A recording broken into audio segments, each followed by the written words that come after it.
What's happening, everybody, and welcome back to the Chaplaincy on the Go podcast. I'm your host, Josh Zorhoff, and I'm a teaching pastor and a therapist in the West Michigan area. This podcast is brought to you by the Fearless Chaplaincy and my good friends at Care Portal. Care Portal is a technology platform that connects individuals who are at risk of entering into the foster care system with local agencies and helps from churches and other organizations to get what they need easily. It helps individuals connect with other individuals through the local church, and we're grateful for Care Portal and everything that they are doing to help families that are in need in the West Michigan area and beyond. And we're excited to continue a conversation on emotional health with you today. Today, I want to talk to you about something called curiosity and why curiosity is so important. There's a researcher and a writer and a doctor by the name of Kurt Thompson. He's done extensive work on shame and what shame does to us. But he says that the difference between or the opposite of anxiety is not calm.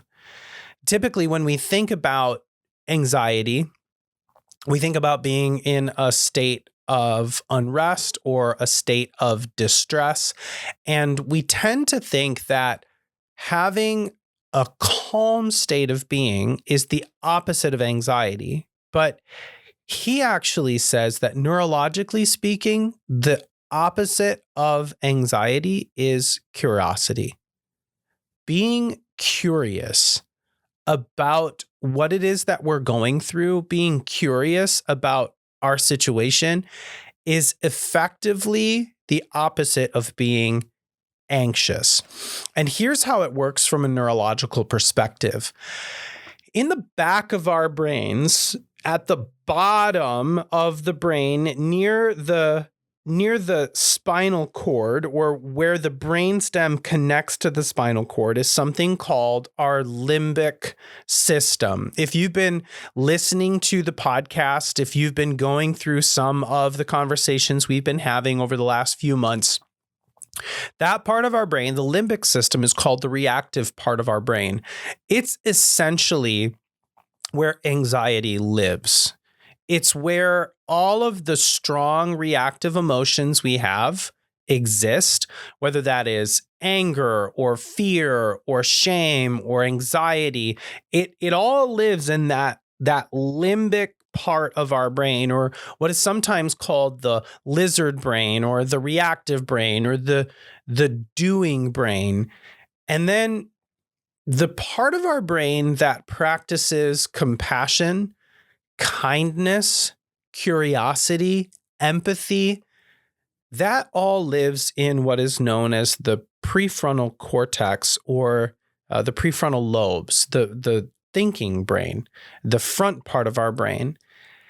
And if you are in fact anxious, one of the best ways to get out of anxiety is deep breathing. We've talked about that.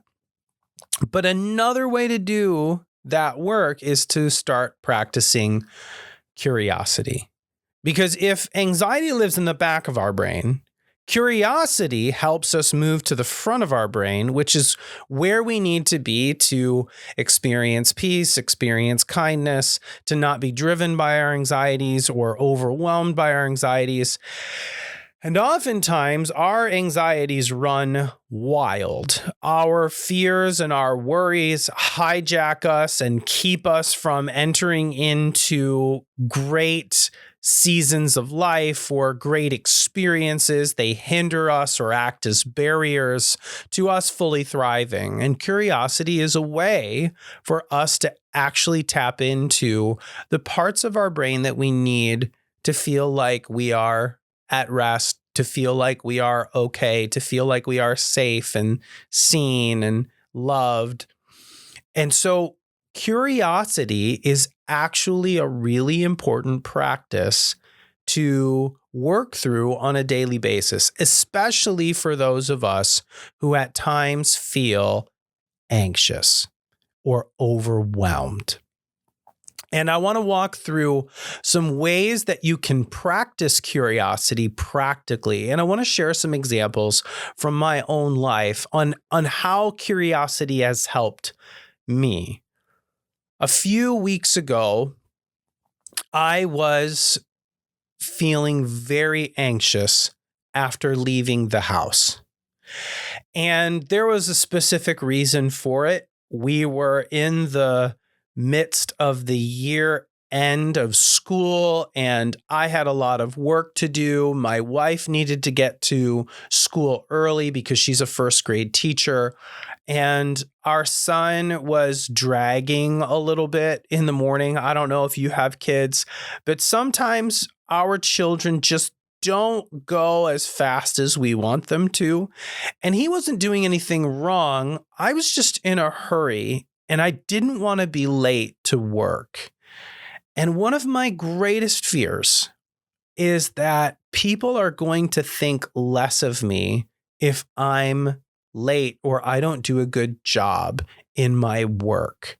And so I'm driven by this, latent kind of deep fear most days that I need to show up on time, perform really well, do a good job, and therefore people will like me. And if I don't do those things, then people won't like me. And I've gone through a lot of therapy personally to get to the point where I understand why I operate that way. But this particular morning, I was feeling really anxious because I was pretty sure I was going to be late to work. And I dropped my son off and I knew I was going to be 2 or 3 minutes late, maybe even a couple more minutes beyond that. And I started feeling this sense of panic. I started sweating. I had all the telltale signs of anxiety running my body and my brain. I felt flush and warm around my neck. I started thinking about all the scenarios in which the worst thing was going to happen, whether I was going to walk in the room and people were going to look at the clock and say, oh, Josh is late again, or they were going to say something even worse, or maybe my boss would say something to me later in the day like, hey, I've noticed you're not showing up on time. Or even to the final kind of ultimate worst case scenario, I'm going to lose my job over this. And this was all playing through my mind in minutes. And I don't know if you've ever had a moment like that, but that is not a fun place to be. And that can be a really challenging drive to work if you are in that headspace. And here's what helped me. I started thinking, why am I feeling this way right now? Why is my body reacting to the thought of me being late? Why is it so important for me to be on time? What is it about this moment that is causing me to feel so much fear? And after I was able to answer some of those questions, I could actually feel the anxiety start to leave my body. In fact, I started thinking about a new way to look at the situation. How does God view me in this moment? How does God feel about me? What do I know about the people that I work with? What do I know about my boss? What do I know about my friends and colleagues that they know that I am a good worker and they don't define my goodness based on me showing up on time in this meeting? Is it important for me to be on time? Yes, it's important. But does it determine ultimately my worth and value? No. It doesn't.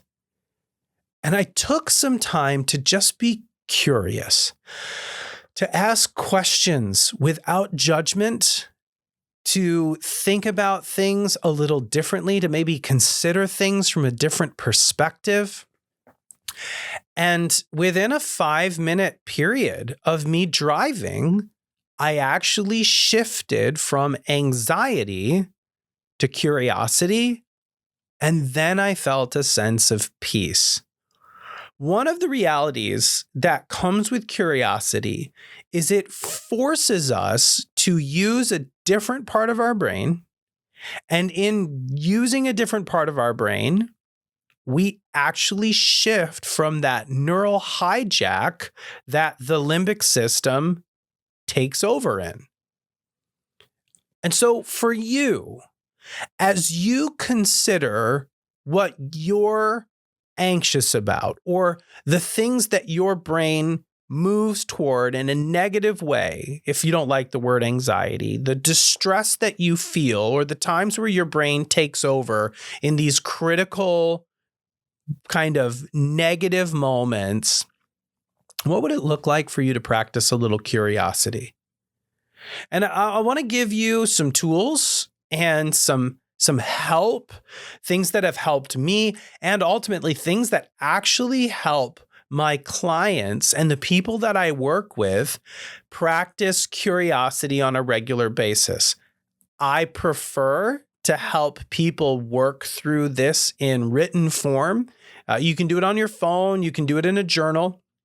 But I like to ask people to walk through a series of questions that help them to reflect and reset for the day or for the moment, that help them tap into curiosity. So here's the first question that is important to work through if you do, in fact, want to start practicing curiosity. First question is, what happened? What happened, or what's happening in this moment, or what's happened to me over the course of the last hour or the last day? So for my example, what happened is my son was a little slow in the morning, and it's the end of the year and there's a lot going on, and I dropped him off a couple minutes later than typically I do. And now I'm going to be 2 to 3, maybe even 4 minutes late walking into the room. That's what happened. And there's nothing I can do about it. And that could be for you as simple as walking through what happened in the moment, or honestly, what's happened throughout the course of the day. Sometimes we feel anxious and we don't know why. And so it's important for us to maybe write down, well, what's happened to me today? Or what just happened to me in the last couple of minutes? Or what did that person say that triggered me? Or, why am I feeling this way? Or why is my body reacting this way? So what happened? And then the next question is, well, how do I feel about what happened? See, oftentimes we don't think about what we're thinking about deeply, and we need to, because what we think about when things occur and how we think about our thoughts actually helps us understand what's driving these feelings of anxiety or these feelings of worry that we have. So how do I feel about what happened today? And again, in my example of driving and feeling all of the symptoms of anxiety, well, what happened is I'm a couple minutes late, and how do I feel about it? Well, I don't like feeling late. I don't like being late. I feel a sense of shame. I feel like people aren't going to want to be around me. I feel like a failure. I don't like that. It's important to name those things. It's important to get a handle on those feelings, because those feelings are trying to tell us something. Now, feelings aren't always good truth tellers, but they are really good indicators that something is going on. We need to pay attention to our emotions. We need to pay attention to our pain.